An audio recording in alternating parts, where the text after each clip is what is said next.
শোন, আমি আবার দেশে আসব। আমাকে তোরা দেশ থেকে বের করেছিস, আমি আবার দেশে আসব, তোদের ছাড়ব না। স্বজন হারানোর ব্যথা সবাই বুঝে না।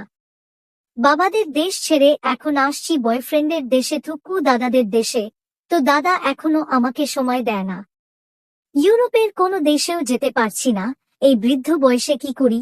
যদি এখন আমার ভরা যৌবন থাকতো তাও দাদা একটু পাত্তা দিত। আমি তো পদত্যাগ করিনি। আজ প্রথমবার কইছস, তাই মাফ করে দিলাম। কিন্তু দ্বিতীয়বার যেদিন কবি, সেই দিন তোর কলজাটারে তাই না বাইর করে আমি ওজন করুম। আমি এখনো বাংলাদেশের প্রধানমন্ত্রী, কি করব আমি? এবার ইলিশ দিতে পারিনি, তাই ওরাও আমাকে রাখতে চাচ্ছে না। স্বজন হারানোর ব্যথা সবাই বোঝে না, যার যায় সেই বোঝে।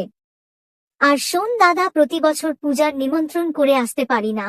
এবার পূজার জন্য শপিং করব, ঘুরবো আর দাদার সাথে আড্ডা মারব।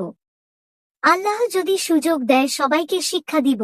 আমি তো একাই বকবক করলাম, তুমি কিছু বলো এবার।